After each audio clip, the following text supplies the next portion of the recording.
उपचुनाव को लेकर बीजेपी लगातार बैठकें कर अपनी चुनाव प्रचार अभियान को जोर शोर से आगे बढ़ा रही है। इसी कड़ी में बीजेपी के दिग्गज नेता दशहरे से विजय संकल्प ध्वज लगाने जाएंगे। चुनाव प्रबंध समिति के संयोजक भूपेंद्र सिंह का कहना है कि 15 अक्टूबर को 11 विधानसभा क्षेत्रों में विजय संकल्प ध्वज लगाया जाएगा। साथ ही नवमी के अवसर पर मुख्यमंत्री शिवराज सिंह चौहान प्रदेश की सभी 40 लाख लाडली लक्ष्मी कन्याओं को संबोधित करेंगे। 4 सीटों पर होने जा रहे उपचुनाव को लेकर बीजेपी विजय संकल्प ध्वज लगाने जा रही है। सर, क्या है विजय संकल्प ध्वज?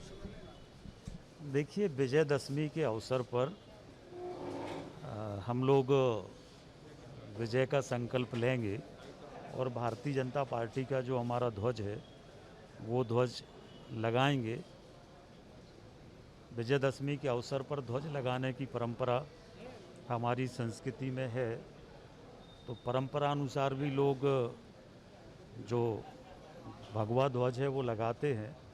पर इसके साथ साथ विजय का संकल्प भारतीय जनता पार्टी विधानसभा के उपचुनाव में भारतीय जनता पार्टी का ध्वज लगाकर लेगी।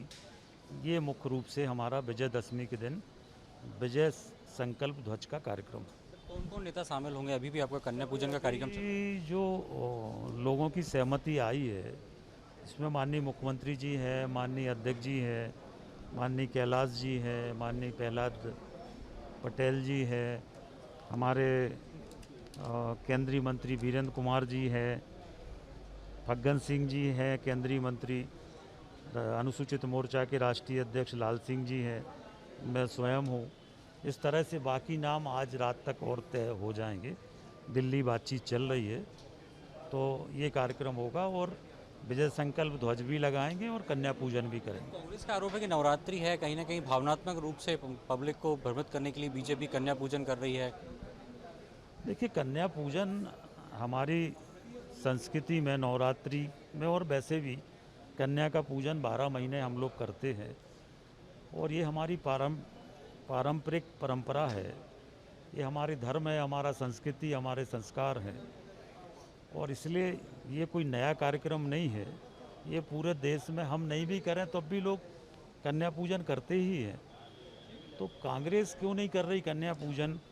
क्या कांग्रेस कन्या पूजन में विश्वास नहीं रखती? क्या कांग्रेस कन्या को देवी का स्वरूप नहीं मानती? और अगर मानती है और विश्वास रखती तो वो क्यों नहीं कर रहे? हालांकि कल कमलनाथ खंडवा जा रहे हैं, धूनीवाला दादाजी के दर्शन करके फिर चुनावी अभियान का शुभारंभ करेंगे। नहीं तो करना, वो करें ना, उसमें कोई आपत्ति नहीं है। अपना अधिकार है, कोई धार्मिक स्थान पे जाते हैं तो वो सबका अधिकार है, उस पर हमें कोई आपत्ति नहीं है, वो जाएं करें। परंतु हम अगर कन्या पूजन कर रहे हैं तो कांग्रेस क्यों नहीं कर रही? सवाल इस बात का है और वो जवाब दें कि क्यों नहीं कर रहे। चुनाव प्रबंधन समिति के संयोजक भूपेंद्र सिंह, जिनका साफ तौर पर कहना है कि भारतीय जनता पार्टी विजय संकल्प अभियान शुरू करेगी और उम्मीद है कि मतदाता इस बार बीजेपी का साथ देंगे। विजय सेजकर के साथ सूरज शर्मा, बंसल न्यूज, भोपाल।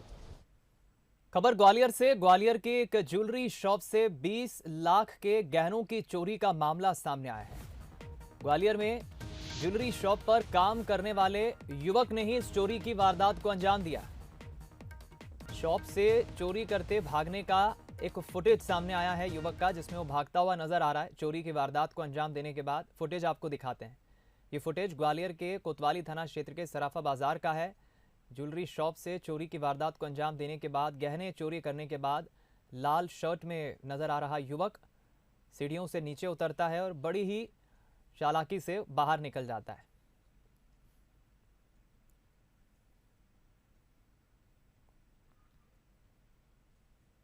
इस फुटेज के आधार पर अब पुलिस इस युवक की तलाश कर रही है जिसने 20 लाख के गहनों की चोरी की है।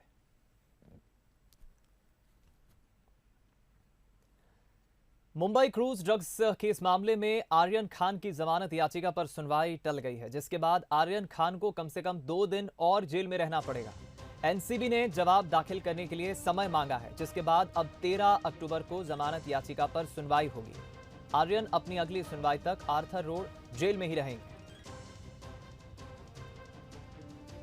बता दें आपको, जमानत याचिका पर सुनवाई होना थी लेकिन वो टल गई है और अब आर्यन खान को जब तक कि अगली सुनवाई नहीं हो जाती इस मामले में, तब तक जेल में ही रहना होगा।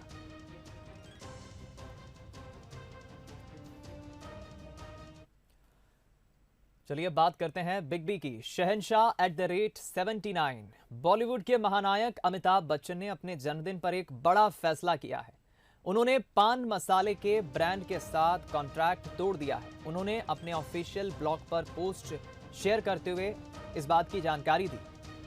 जब अमिताभ बच्चन इस ब्रांड से जुड़े थे तब उन्हें इस बात की जानकारी नहीं थी कि ये सरोगेट विज्ञापन के अंतर्गत आता है। अमिताभ ने ब्रांड के साथ करार खत्म कर दिया है और प्रमोशन फीस भी वापस लौटा दी।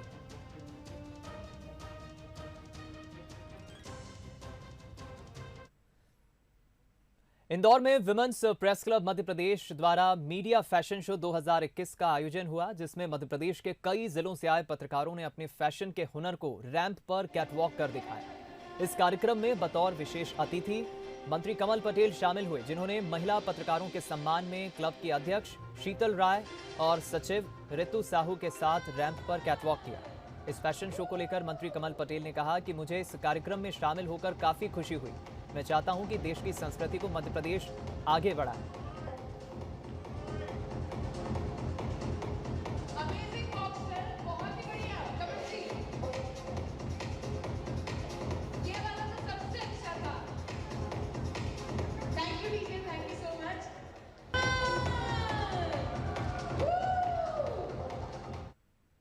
और चलिए अब बात करते हैं नवरात्रि की। नवदुर्गा यानी शक्ति की आराधना का पर्व, नारी शक्ति के सम्मान के दिन।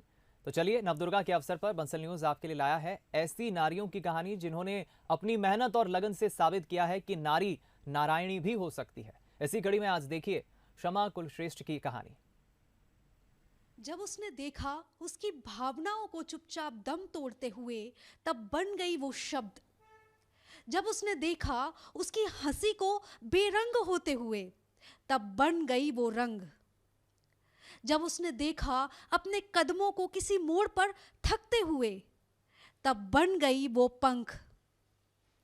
रंग भी, शब्द भी, गीत भी और पंख भी, यही है उसकी कला और यही है उसकी शक्ति।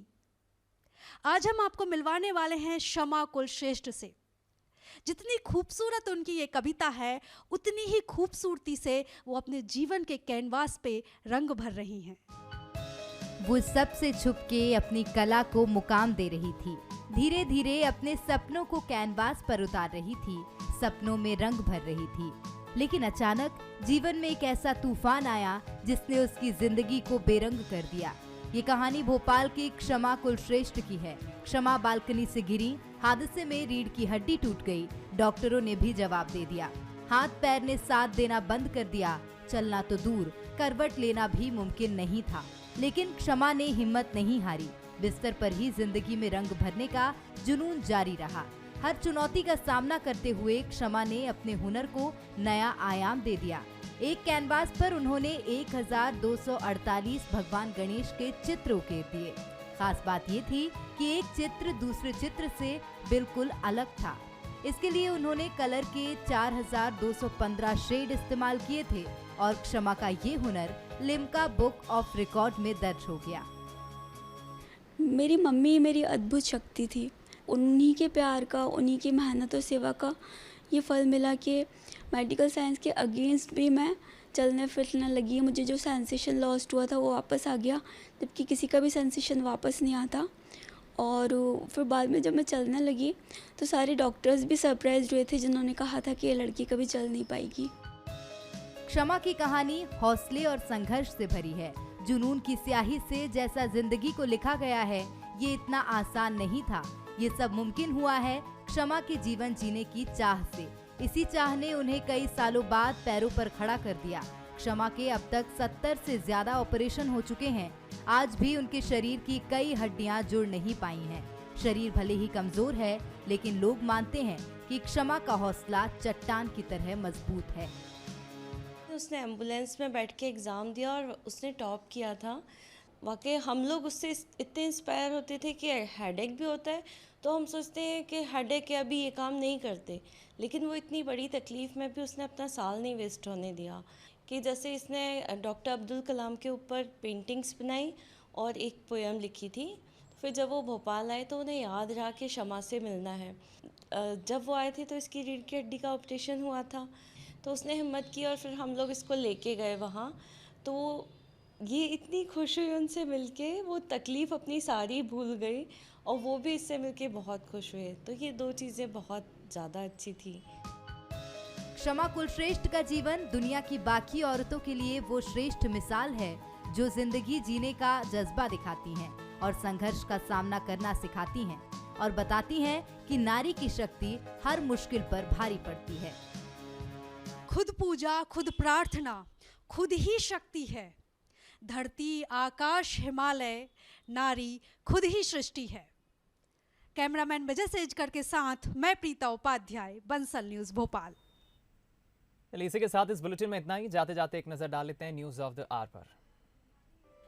मधु Kunj Agarbatti presents news of the hour. अगरबत्ती हो तो मधु कुंज।